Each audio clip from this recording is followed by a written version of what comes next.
order. I'm sorry, but I lost my voice. This is wonderful compared to the way it was over the weekend, so I'm hoping that you'll be able to hear me. Do you have the roll call? And so there's two of the counselors are up there, but not the third. Is that correct? That's correct. Okay. And now we're going to have the invocation by Father Hale from St. John's Episcopal Church. If you'll stand, please. Let us pray.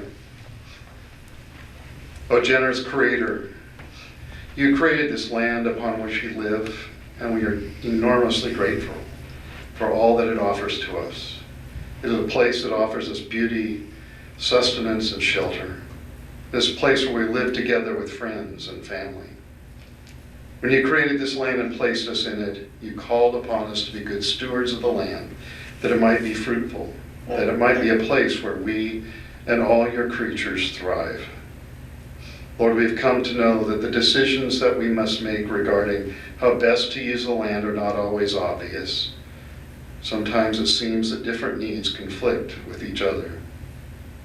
Give us, and especially our city councilors, the wisdom we need to use the land so that everyone has a good and safe place to live. Help us know how to make affordable housing available to all our people, while also providing for the quality of life in our community. We care deeply for this land, its people, and all its creatures. Help us know how to care for them all. Amen. Amen. We'll have the Pledge of Allegiance led by Councilor Chris Powell. I pledge allegiance to the flag of the United States of America and to the republic for which it stands, one nation, under God, indivisible, with liberty and justice for all.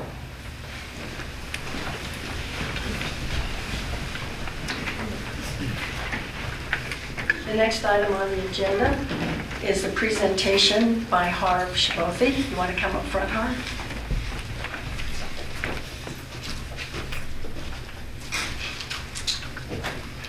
Madam Mayor, councilors, I'm happy to be back here again to recognize still another one of the volunteers who contribute so much to our community.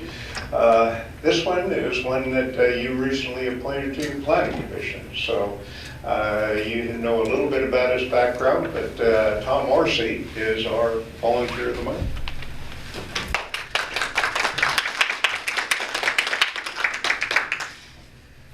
Just sharing real briefly, and again, I think you folks just reviewed his background not more than a month or two ago, but for those in the audience and who are streaming, Tom, I think, has a passion for walking and hiking, and a lot of his volunteer work kind of started that way. With the South Coast Striders, Tom gets involved in their events. He also maintains their website. So that's really how he got kind of started in this volunteer world. But he uses some of those skills in terms of guides and so forth for some other organizations. He also has a passion for history. The History Museum here in Bandon has used his talents to do not only the walks, but some of their maps and tour guides. The folks up in Coos Bay, likewise, the museum up there has taken advantage of Tom and Tom's abilities. We have with the Greater Bandon Association, we've been mapping places that might be used as community gathering places here in town. Tom has done some work for us in the design committee in that regard. But he's also taken on some leadership roles in some of those organizations. With regard to Greater Bandon, he is part of our board of directors now. The Friends of Public Health up in Coos County. Likewise, he has played a leadership role there, serving on that board, and now has again stepped forward in this community to serve the city as a volunteer in the Planning Commission. So Tom Marcy is our Volunteer of the Month.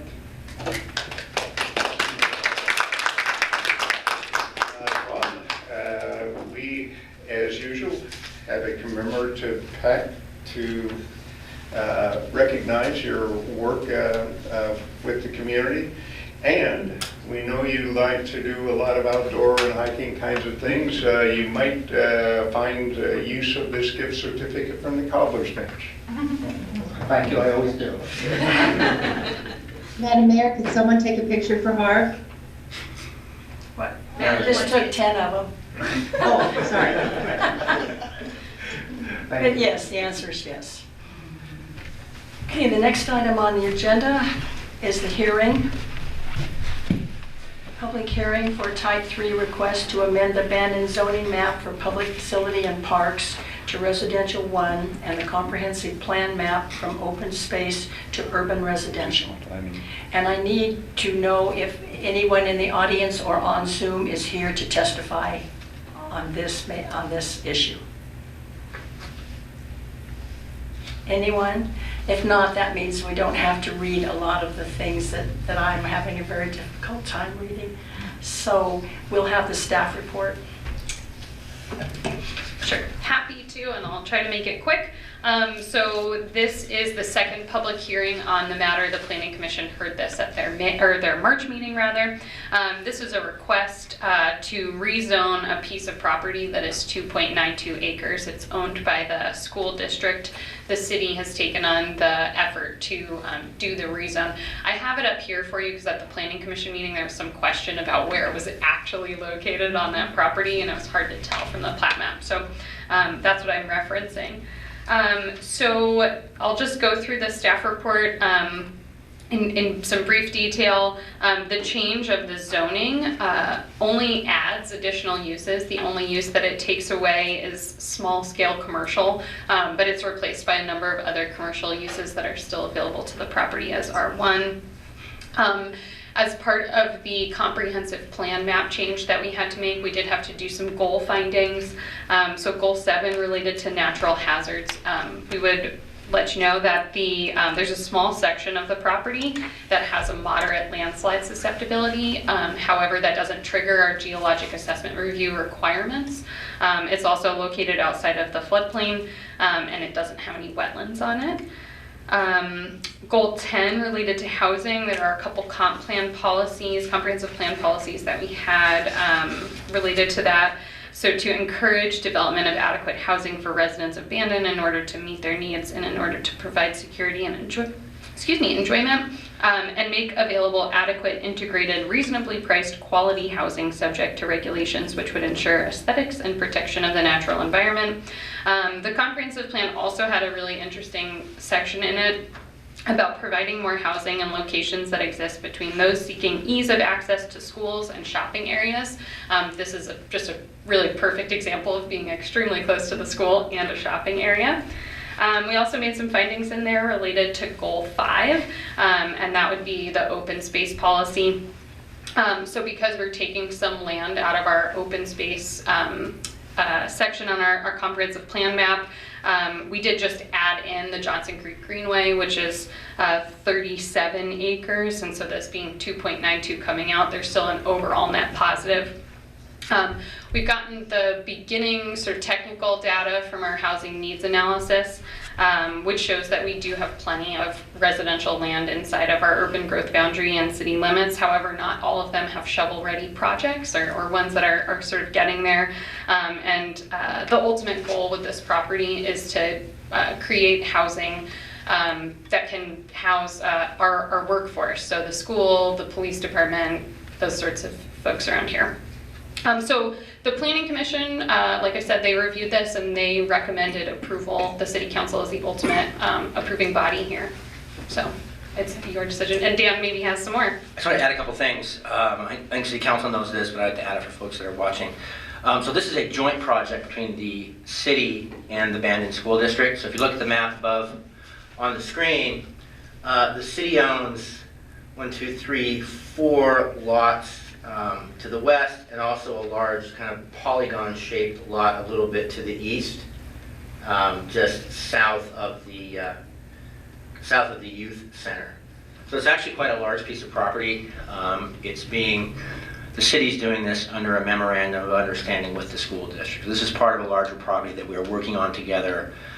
We're having geotechnical work done, we're getting an existing conditions survey done, we're really getting it ready to send an RFP out and get it developed or ready for development by the fall. Good. I will ask if there's any counselors present or on Zoom who wish to declare ex parte contact or a site visit. I've driven by it. Okay. I drive by it almost every day. Does anyone wish to challenge the participation of any member of council to hear this matter? Okay, well, I asked if anyone wanted to testify on it, and nobody raised their hand, I'm going to close the hearing and let the council deliberate. I have a question, Dana.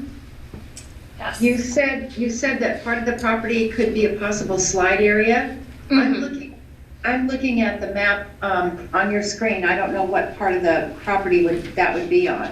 I think it's in we can pull it up if you want, but I think it's in the corner, the biggest parcel is there. I think it's in the, let's see, southeast corner of that. I think Okay. Dan, you might know. There's a little bit of a swale or creek channel there, down in the, Southeast corner? yes.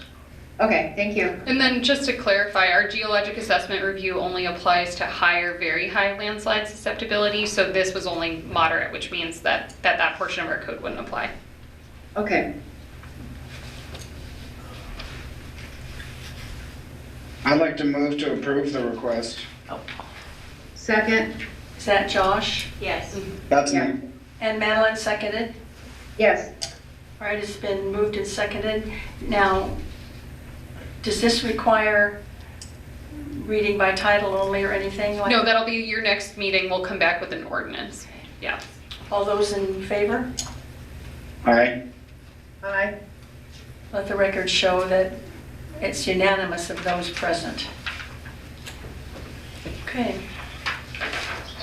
Next thing is a hearing, 4.2, hearing for resolution number 23-11, adopting a supplemental budget for fiscal year 23-24. Dan, do you want to give us I think Paul is going to come up.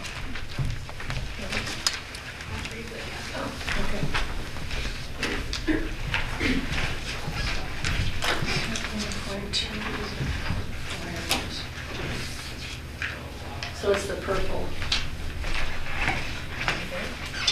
It moved up on the agenda. Okay, so this is our Oh, annual, well, I'm sorry. excuse me? I said Dan, I said I didn't realize you were doing that. So this is our annual updating of our... We can't hear you. Okay, sorry about that, is that better? Okay, this is our annual updating of our budget, the supplemental budget. We have a few changes to different funds. I can just walk through them quickly. The general fund, we're requesting a $394,857 increase. It's primarily due to different contractual services, a vehicle purchase, and just some various happenings in the general fund. The Tourism Development Fund is a new fund that the council adopted in December of 2022.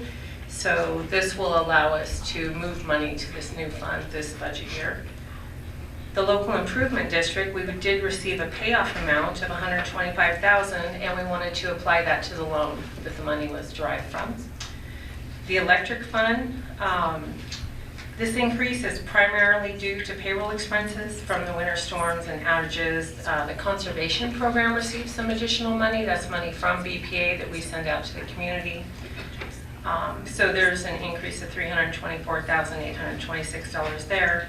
The Water Fund has a slight increase, and that's in association to their utility sales and transfers. The Water Plant Improvement Fund, that's one we talked about at your last meeting. We did the loan for, and this is because we're able to complete the seismic valve and the tank rehabilitation program this year. So we need to move the money into that fund. That's all there is. Okay, do I hear a motion or any discussion? I believe we have to open it. I don't know that we have to open this for a hearing. Yes, does anyone wish to testify on this? Anyone on Zoom? No, ma'am. Okay, if not, I'll leave it to the council. Madam Mayor, I make a motion to approve resolution number 2311, adopting the supplemental budget for fiscal year 22-23. Second. Second. Been moved by Madeline, seconded by Brian, that we approve resolution number 23-11. All in favor? Aye. Aye. Unanimous of those present. Okay, the next item is exemption to geologic assessment review for fire hazard reduction, meaning GORS. This will, oh, Dana, I guess that's Dana. I don't know where she went. I'm right here. We had a deal that I would do the presentation. Oh. She'd prepare the sheet. Okay, This has to do with gores in our beachfront area, oceanfront area. Our code says, on the one hand, it says that if you're going to do vegetation removal, you've actually got to get a geotech report to do the vegetation removal on the bluff. There is an exemption to that for emergency response activities intended to reduce or eliminate an immediate danger to life, property, or flood or fire hazard. We wanted to let you know that staff's intent is that we grant exemptions to that geologic review requirement based on the fact that it is intended to eliminate fire danger. We are going to work with a geo-professional. We'll do an RFP and get a blanket report on best practices for removing gorse on the bluff. So that's just a discussion only. Right. If anyone on the council has any questions with or problems with that, please let us know. We just want to let you know that that's what we intend to do. That's the interpretation of the code that staff's going to make. okay. Anyone have? Dan, what's the timeline? The timeline on when that work's going to get done? Well, when we're going to get the report? Oh, I imagine it'll be a couple, 3 months before it's done. Okay. Yeah. All right, thank you. You bet. Any other questions? So this was just discussion only, so it doesn't take a vote. So is there anything on the consent agenda that anyone wishes to, wait a minute. We have one Wait a more. minute. We have one more item. Sorry. Possibility, it says possible sale of the city utilities. Yes, thank you, Madam Mayor. I put this on just so we could have a short discussion of the possibility of the sale of one or more of the city's 3 utilities. The base issue is really that it's, obviously we have a system that relies on the voters to make decisions about rates. And I'm not going to talk, I can't talk in my position about the ballot measures that are coming up. But what I can say is that it's extremely difficult to run those utilities within the system that we have set up right now. I mean, the decisions that we're making are as much about what might be palatable to the voters as they are about how to responsibly run those utilities with an appropriate reserve, the kind of things that you would have if you were actually running them as a business. So I wanted to say that there are companies that exist simply to buy municipal water and sewer utilities. The city of Seward, Alaska is in the middle of a sale of its electric utility, which is slightly smaller than Bandon's for the sum of $25 million. Obviously, the advantages to our utilities are we get great service. We get great responsiveness and great service. So far, we have dedicated employees who turn out. As we all know from the windstorms this winter, Bandon got its power on a lot faster than a lot of other folks. We had folks working 36 hours in a row. If you have an outage and you call, our staff are all here in an outage. They all come here from home, all hours of the day, and answer phones for people, and everybody gets a call back. That wouldn't happen if we were part of some other larger utility, Pacific Power or Coos Curry. So I think the request here, or at least the consensus, I guess this wouldn't be a resolution to be voted on, is that we go ahead and be allowed to take a look at that, take a look at what it would look like. Obviously, it's not a first choice, it's not a first resort, but that staff could go ahead and just take a look at what it might look like to sell one or more of those utilities. And I also, Depending on- go ahead. Depending on what happens next week, I think we're facing this in the future if those rate increases don't pass next week.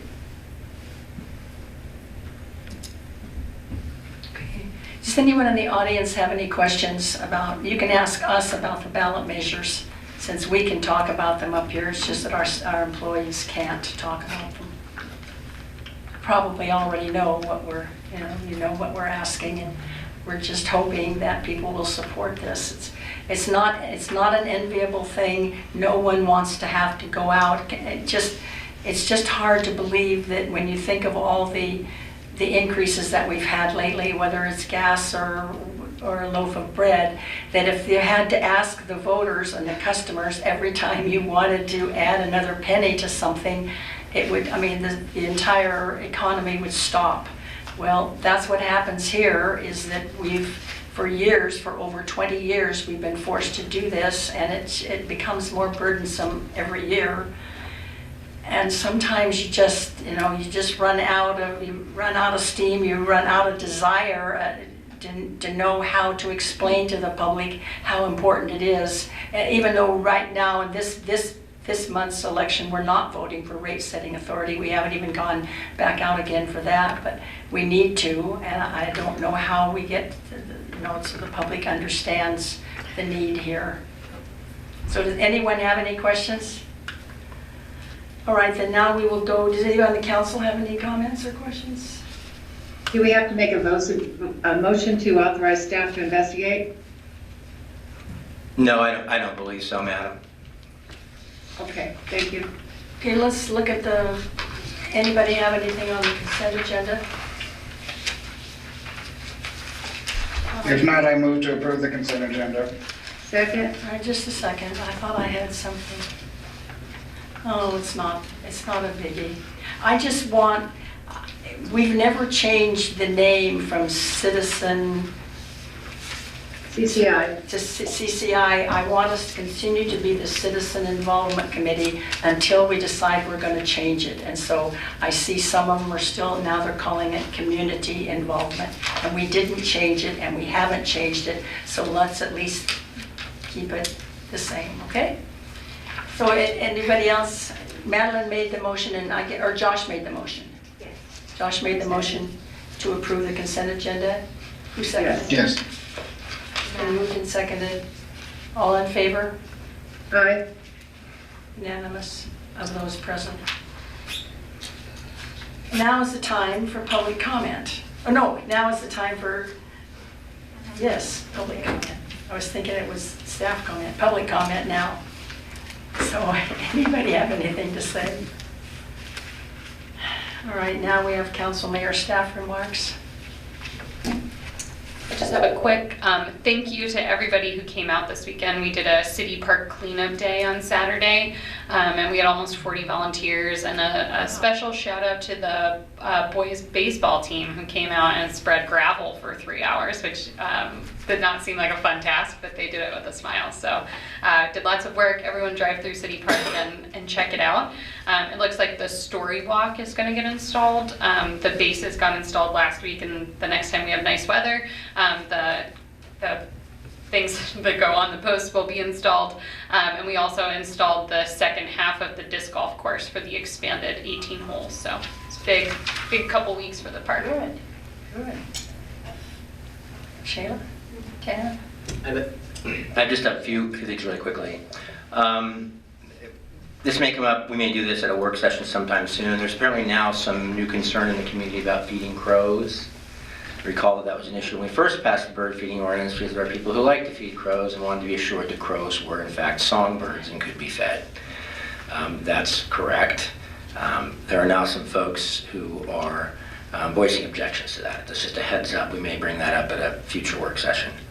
I will note this next Monday, but I want to let the council know that we've been carrying a fairly significant balance over in the state revenue sharing fund. I believe we have about 70,000 there now. I'm going to recommend that we'll talk about it in more detail, that we grant some of that to the group of the pickleball players who are raising their own money to resurface that court as a multi-use court for both basketball and pickleball. There's some talk that what we ought to do is change those basketball hoops out so that they are regulation 10 feet. I think they're just 8-foot hoops right now. and that we take some of that money and also put it towards the renovation of the playground. We've got some new equipment coming. A little more money will help us get more, better equipment, and there's a significant cost that we're going to incur in pulling out all of that rubber and putting engineered wood in there.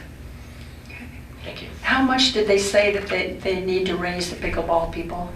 17? I think the total project cost is somewhere around 18, and so I think they've raised somewhere in the neighborhood of $3,500 so Well, far. I know that 3,500 came from 100 Women Strong. Mhm. Is that the money they've raised? Yeah, and then they have a few other small donations as well. Right. Friends of Bandon Parks has given them some funding. So we propose not funding all of the rest of it, but making another donation in kind. Sure. Okay, Barney? Most of you know the mayor and I serve on Bandon Historical Society board.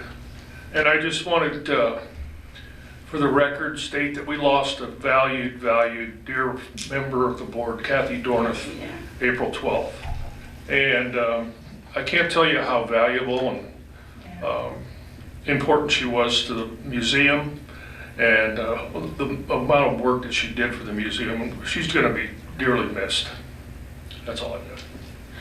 Well, as you know, we have a new officer in Bandon, and I was stopped 2 or 3 weeks ago for not making a full stop. And this officer was up the street. I passed her. The officer was on the job talking to somebody else, and I got up to Franklin and 11th. Nobody was there. Took off, and she stopped me. But I'm not going to tell you whether I got a ticket or not. But I give her praise. She's doing a good job.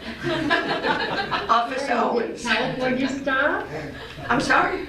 You did a California stop? My California, that's the 3rd one I've been stopped for. But not recently. I'm hitting those brakes right now. So everybody be careful. She's on duty. She's very good. That's all I have. Christian? Madeline, do you have anything? Yes, I just want to urge everyone that watches our council meetings or reads the coffee break this week for the ad that Brian and I put in, really think hard before you vote no on these ballot measures. I've been accused of threatening to vote yes on selling our utilities this last week. And yeah, we've threatened in the past, but right now, there's no other place to go. If we don't get this rate increase, then we have to entertain bids on selling utilities. Thank you. Thanks. Josh? I'd just like to reinforce what Madeline said, that's all. Okay, thank you. And I agree that we really, really need to have these ballot measures passed so that we can continue to operate our utilities as a business. It's really important. Sorry that my voice is so sad, but I guess that, John, you just missed out on public comment, too bad. But we just talked about it. We're going to put it on we're going to have a work session where the issue is going to be on it, of crows. Okay. Do you need more paperwork on that, or do you have the? No. Thank you, John. Just miss. Okay, now we're going to adjourn to the urban renewal meeting. 2.0, approval of the joint city council and urban renewal minutes. Do I hear a motion? I moved to So approve. moved. Been moved by Madeline, seconded by Josh to approve the minutes. All in favor? Aye. Unanimous, I guess it's unanimous. All right, thank you. Okay, the action and discussion item is to award the contract for City of Bandon urban renewal downtown streetscape and parking plan. And I'm sure there's probably some questions, and Dan kind of explained it quite well to me, so maybe you'll... Sure, I'll take a start. First of all, I apologize for the way this came to council last time. We really didn't do the footwork we needed to do before we brought it to you. The basic issue is this. The purpose of an urban renewal district is to make public investments that raise the value, the assessed value of private property. And we all invest in that, not just the city, but the overlapping taxing districts as well. They forego taxes during the period of time that the district is open. So the kind of the deal you make with the community is, we're going to invest that money in a fashion that raises the tide and floats all boats. We've got about just under $1 million in District 1 right now. We have some options with that. One is to sit on it, continue to sit on it. We did build the parking lot last year and the EV charging. I'm convinced that that was a great investment. Having been here when the Christmas lighting happened, the parking lot was full. I think it'll start to be full this summer. But we could sit on it. We could invest it without really a coordinated plan, or we could come up with a plan or plans and then invest. So really question one was, should we take a look at the streetscape, the flow, how parking and everything works in downtown Bandon? Unfortunately, the proposals, and they all did this, they were made in response to our request for proposals, but they were made from offices in other parts of the state. They didn't know that we had just redone all of our street lamps. They don't know that trees don't do really well here. So there are some things in the proposals to which people might object. I think that's just a fact of life about how they came together. But if we decide to do it, there would be an extensive public process that would go in. And the city would ultimately decide, with the help of very talented, in my view, professionals, what, if anything, we would do. What we would recommend for facades, streetscape. I don't think any rational plan for Bandon would result in any reduced parking. There may be places where we could widen the sidewalk, maybe, the north side of 2nd possibly. And then as to the folks that we selected, there were a number of reasons. One is they were much less expensive than anyone else. But more importantly, they had great references and a phenomenal work product. I know I told the story, but I used to work in Oregon City, Oregon, and I would drive to Salem. When I drove to Salem, I would go through Canby. And Canby sits across about the downtown sits across about 4 railroad tracks from the highway. And eventually I started driving by and looking over and I go, wow, they're really doing a great job on that downtown. And eventually I went, I'm gonna see what's over there. That's really cool looking. So I turned off. Well, the folks that did that work are the folks who were the winning proposal for Bandon. They've done the work for Florence and all over the state. I talked to a woman who was the economic development director in Canby at the time. She's not, I've worked with her Clackamas County, she's not a person that's really effusive in her praise of anyone. She was really effusive in her praise of these folks. So, obviously, it is $65,000 is a good chunk of money. Maybe it's a little less. We don't do lighting and don't do some of these other things. But again, that district's got about $1 million.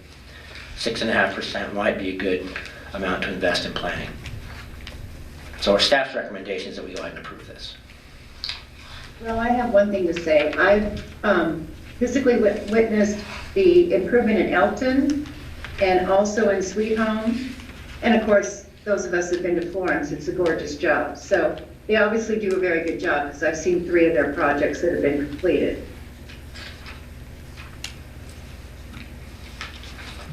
Anyone have questions? I have a couple questions. Sure. We can't get this project finished down here.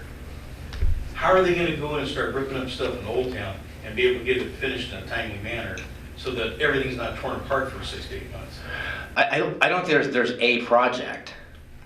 My thought is there's going to be a plan and a set of recommendations that may result in a bunch of projects, but I can't imagine doing them all. You'd never do them all at once. No, but I'm just saying, if you got one block that's torn up, it makes everything else, you got the rest of the highway out here fine, except for those 2 entrances down there look like Right. crap. And then now somebody's saying, well, maybe in July it'll be done? Yeah. Maybe? That's what he I mean, said. I got, and then some of the stuff they're talking about, the pictures, all the bump outs and that. There's a lot of people that get deliveries down there with big trucks. And all of a sudden, if the trucks can't get in there and they're told, hey, when we chip at Ray's, haul a truck up here to pick it up, that's gonna kind of tend to irritate some people. Sure. I'll probably be one of them. Sure. Well, I'd suggest you have some voice in what happens. Yeah. I mean, and like I Yeah. said, and this is just for a plan. This isn't for any of the projects to be done. Right. Right. And there's no like volunteer group that might, retired group that might come in and have some plans they could draw up, or, I mean, did we look at anything like that, or? No. I mean, I think that's the choice, a choice the council needs to make is do we hire landscape architects and folks who've done these plans in other cities who probably have heard that. You know, the concerns that you just raised, I'm sure they heard those concerns in Florence and Sweet Home and Elkton and everywhere else, so. I just want to make can't sure be. they heard it and just didn't say, forget it, we're doing what we want to do. Well, ultimately, it's us. It's our plan, Counselor. So they will make recommendations to us, you know, through a public process. And again, I think my friend, the Economic Development Director in Canby, I know she would have raised any concern of the downtown folks. And if they'd messed up, she was all about economic development, much more than she was a beautiful downtown, and she's very happy with their work, so. Dan, Yes, it says the contract 66,210 and it does include lighting. So would the price of the contract go down because we don't need any lighting? that's an option, or we could ask them to look at something else when we do the scoping. So the first thing happens, we'll have a big meeting with them to talk about issues like this. Like, are we gonna have bump outs? What about, you know, staging, whatever projects we design, or they design or recommend, how are they gonna be staged to minimize disruption, et cetera, et cetera. It seems to me you do what you could in the winter here. Right. Yeah. So do they have any plan, or do they do anything about privately owned buildings that stand like an albatross in the middle of your community?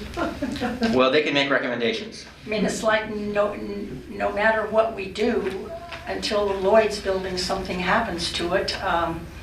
It's just such a huge, ugly eyesore, and they can make recommendations. And we could start more stringent enforcement, maybe.